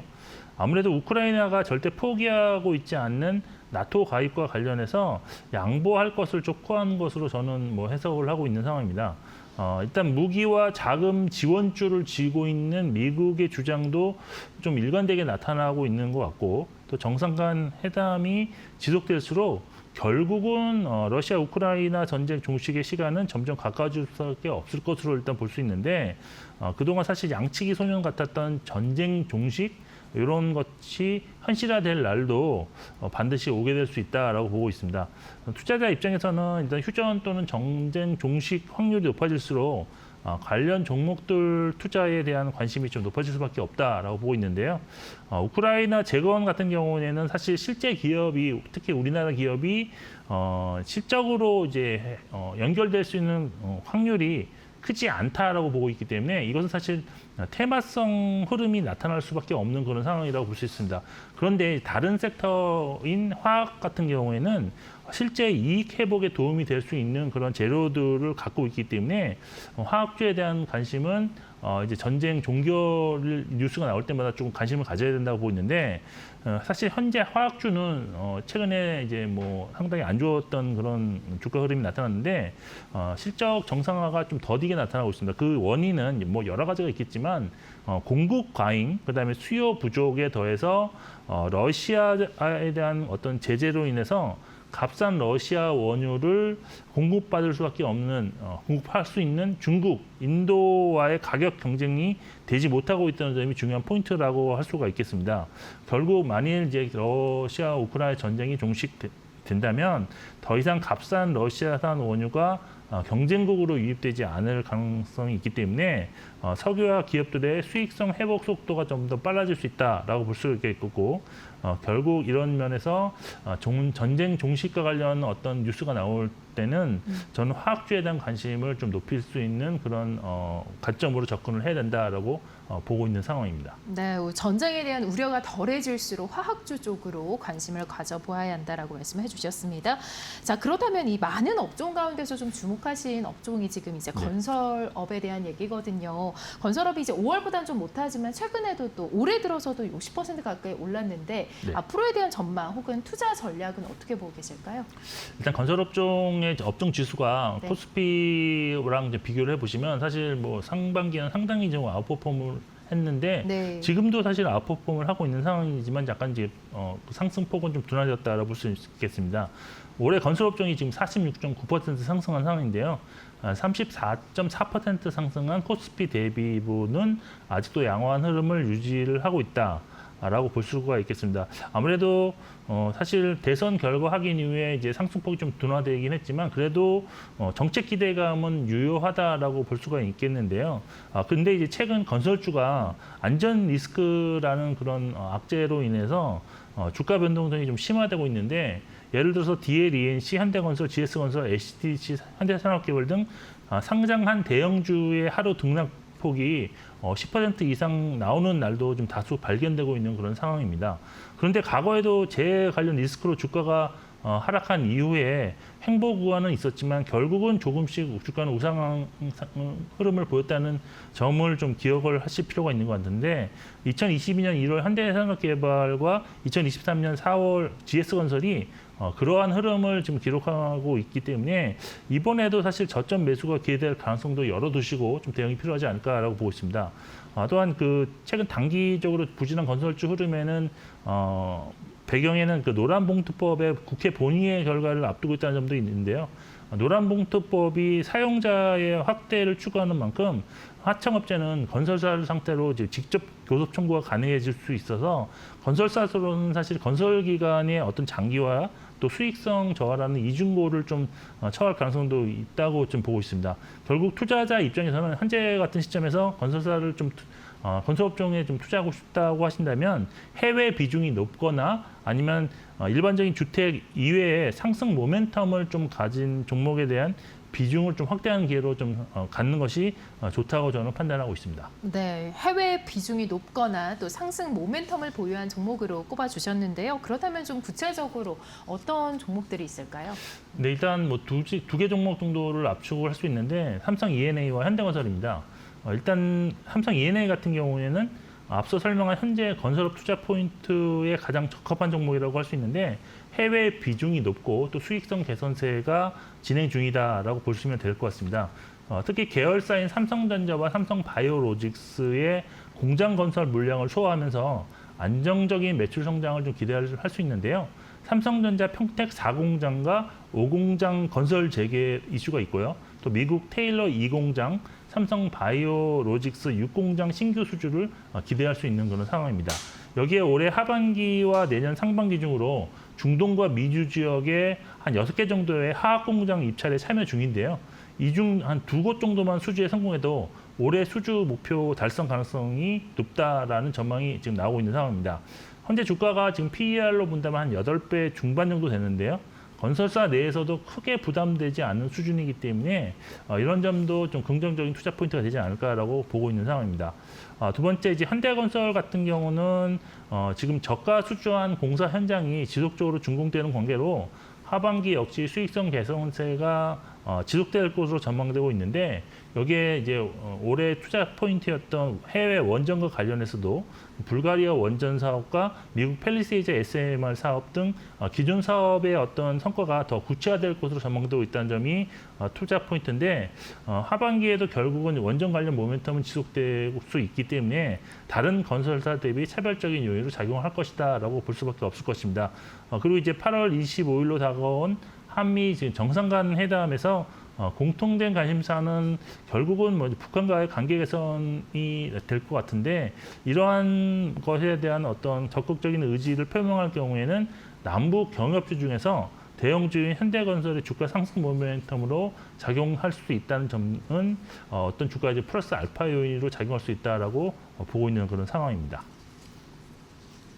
네, 매크로적인 부분과 또 개별 모멘텀 안고 있는 종목들 소개를 해주셨는데요. 삼성, ENA, 현대건설 좀 주시해 봐야 될 것 같습니다. 자, 그렇다면 이번 주 대응 전략 어떻게 보고 계세요? 네, 사실 뭐 8월은 전반적으로 이제 금리와 관련된 그런 전략이 조금 필요했을 그런 시기라고 보고 있는데요. 네.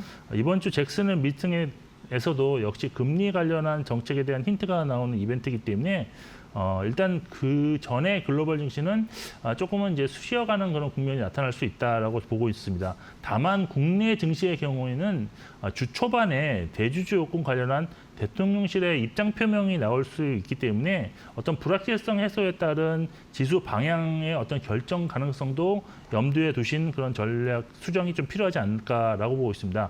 만일 대주주 요건이 다시 50억 원으로 이제 복귀하든지 아니면 30억 원 수주로 절충될 경우에는 금리 인하 수혜 업종임에도 불구하고 10억 원 이상 보유한 투자자가 많을 것으로 예상되는 대형 바이오 종목들의 반등이 좀 있을 것 같고 또 올해 상승률이 높았던 종목들 역시도 투자 심리 회복 가능성을 열어두셔야 될 것 같습니다.